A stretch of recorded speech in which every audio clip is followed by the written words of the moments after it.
Hello. Right, nice little project to do today. I've got a friend who's got a utility room and it's got a sink in it, and she wants a shelf over that sink. But the catch is she doesn't want it attached to the wall that's behind the sink because it's a stud wall. So it's plasterboard on a wooden frame. So the shelf is going to hold a microwave, so it's got to be quite hefty. So it's going to be a freestanding shelf. There's my plan, and while I was at the house I took, come on camera, there you go, I took these measurements, and I'm not showing you this to show you my skills at drawing obviously, but to show you that's really all you need. When you're doing a site visit, it's very important to write down the dimensions of the site, not of the thing that you're going to make. First thing then is to translate this drawing onto the bench. Bit of a glare coming off the table, but hopefully you can make out some of this drawing. So I've chalked out the whole thing. We go from here, which is one wall, there's the back wall, and there would be the other wall. This is the sink, and the microwave is going to go there. So now I've drawn it all out in 1:1 scale, I can really get a feel of what I'm going to do. I'm going to use some old bits of floorboard that I found. And I'm going to just sand it down.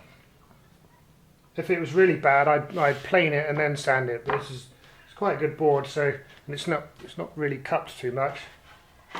So I'll just sand that, and then it will still look fairly rustic. Would be nicer. That's going to go there, and then a bit more of it. Yeah,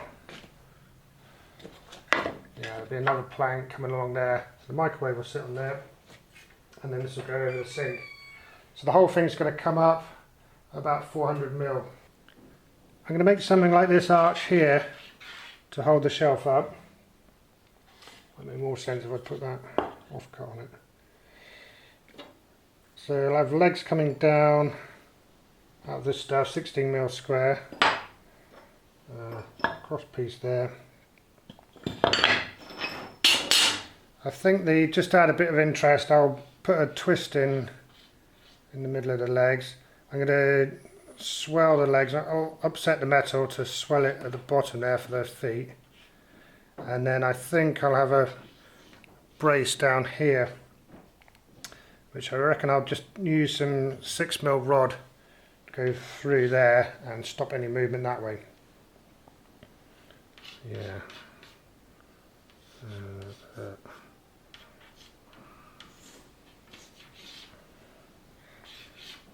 Something like that.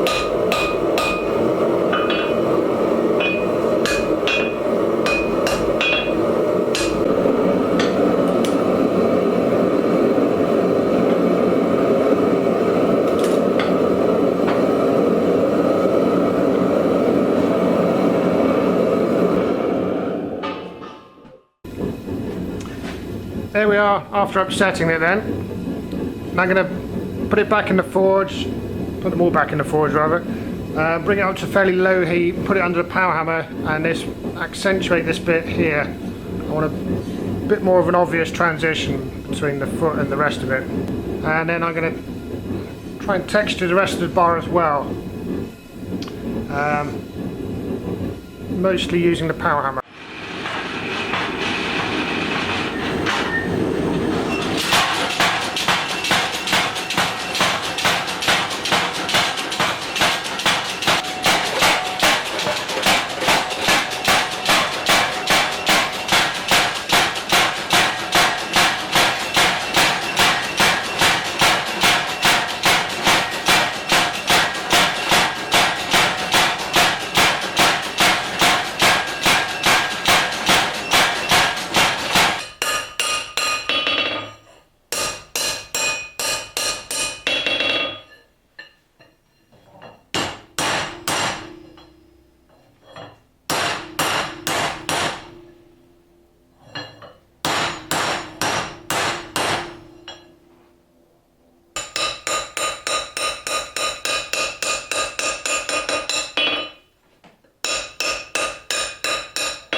I cut these quite a lot longer than I actually need them because the upsetting process squidges them down, and then what I've just done lengthens them out a bit, and then twisting them will pull them down again. So all in all, I've just left myself with plenty of extra at the end here, which I'll cut off when I finish the twist.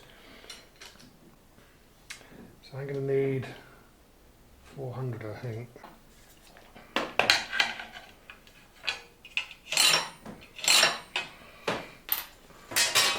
The tricky bit now is to heat it up and get a nice even heat, so it's got to be the same colour throughout the whole bit that's going to be twisted. Otherwise the hotter bit will obviously twist more than the cooler bit, and you end up with an uneven pattern which doesn't look good at all. Right, back in the forge.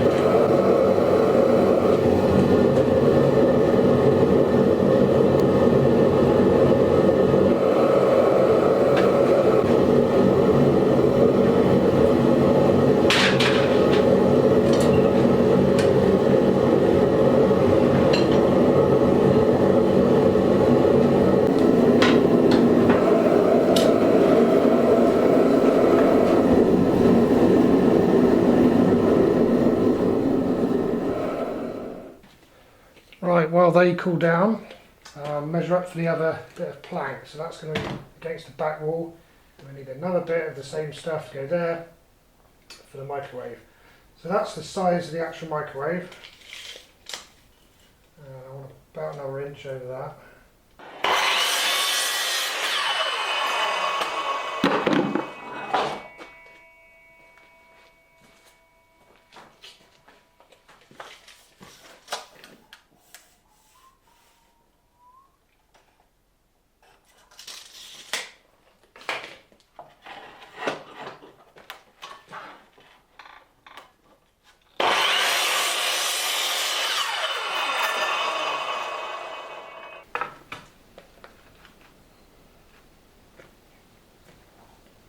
Cool.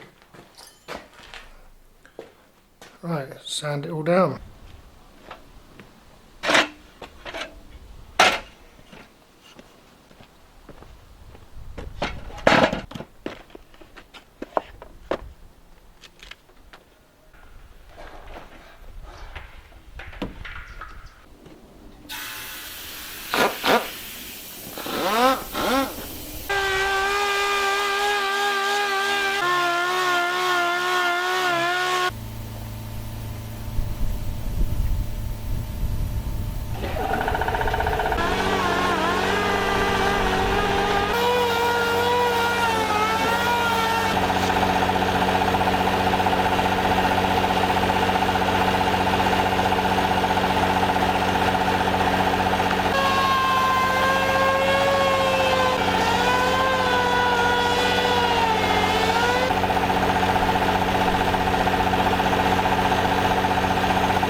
So they've all been drilled and they've been countersunk where I'm going to weld them. It should be apparent now how these, or more apparent I should say, how these legs are going to come together. So this is a bit of 6mm rod, and that's going to be at the bottom there. And then there'll be a cross piece there. And so it'll look something like that with the shelf up here at the top. Next stage then is to bevel these quite deeply, and then that'll go there. This is an example of where fabrication wins out over forging it. Obviously I could have made this in one purely by forging it rather than in 3 pieces, but there was absolutely no benefit to doing that. It would have taken longer, it wouldn't have looked as clean when it was finished, and so forth. So yeah, it's not always the best approach to forge it. Sometimes fabrication is the way to go. So normally I'd lay everything flat on the bench and then it's got a good chance of being welded up properly. Obviously I can't with these twists there, so I've just raised it up on some scrap. And then I'll tack it and then check for square.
So there'll be grinder on the outside, die grinder on the inside, and then sanding there, and then I'll see how these bits come up.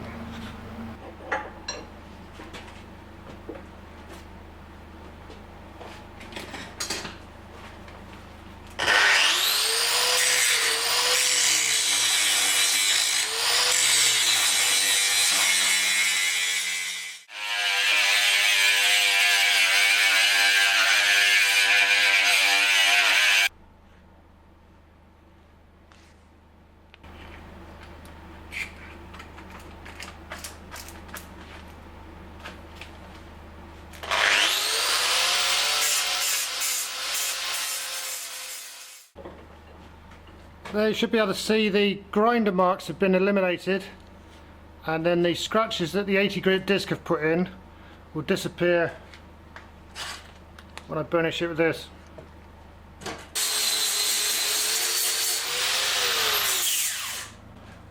Right, it's time to confess to a slight cock up.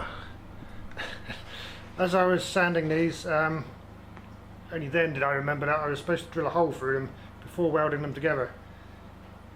If I'd done that, I could have done it on the pillar drill. It would have been a trivial matter. Now it's going to be a bit fiddly. See, I can't fit that in the pillar drill now, so I'm going to have to use probably the cordless drill, which is going to be harder to make it square. Yeah. So I'm going to have to drill a hole in here, so it's going to sit like that. The plank of wood goes on top, and the screw will go in to secure it there. Not the end of the world, but yeah, would have been better to have done that before welding. So, oh well. I'm going to do it now.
Okay, we've got all the holes drilled and countersunk, and the next bit then is burnishing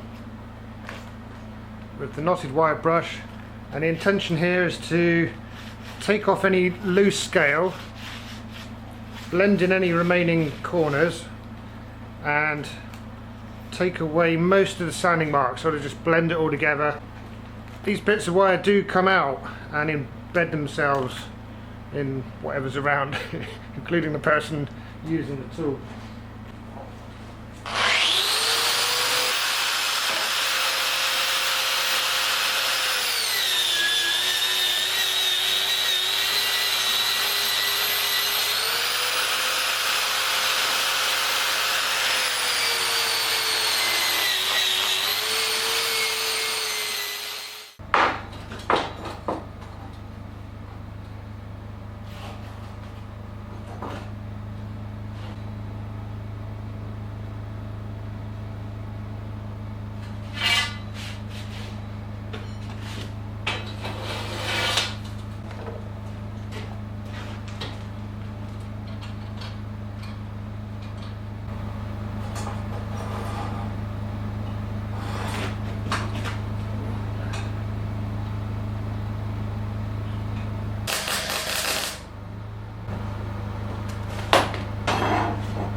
Okay, let's try the wood. This is where I find out I've done it. Can't take the measurements.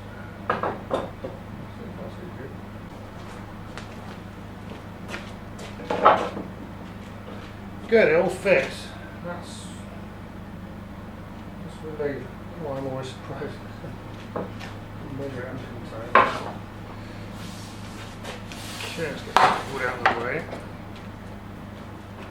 I'm going to do this in beeswax. It's a bit of an experiment because I don't think I've done anything quite like this. It's going to go over a sink in beeswax before, but I'd like to try it.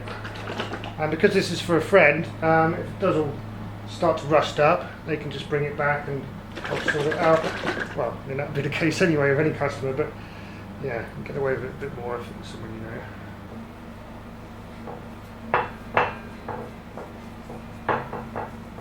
What I like about the beeswax is that it sort of promotes that black oxide finish, and given time that becomes even more so, and it gives it a proper sort of I consider to be a nice forged look to it.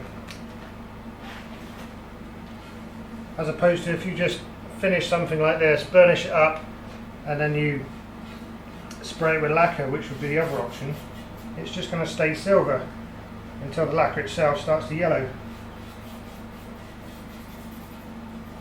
And although in some ways it's less hassle, I don't think it's as nice a result.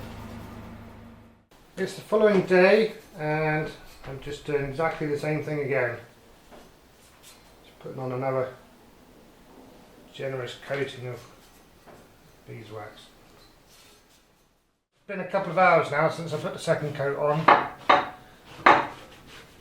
and this is just wiping off any excess really,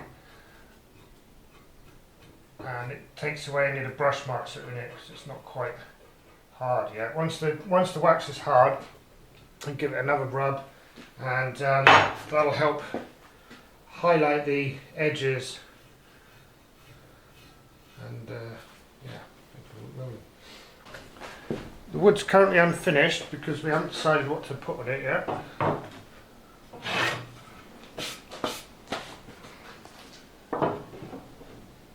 how it's going to go.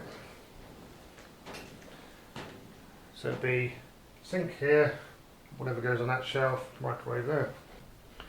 Because I've made this cantilever here, it means there won't be a leg coming down into the middle of the worktop, and that will be secure. Obviously this plank and this plank will be screwed in from underneath through those screw holes that I drilled,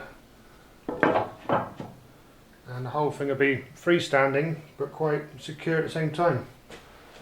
Well, there it is. A nice little project. Chance to try out a few new things, and I think quite a reasonable result at the end of it. Thanks for watching. See you on the next one. Cheers.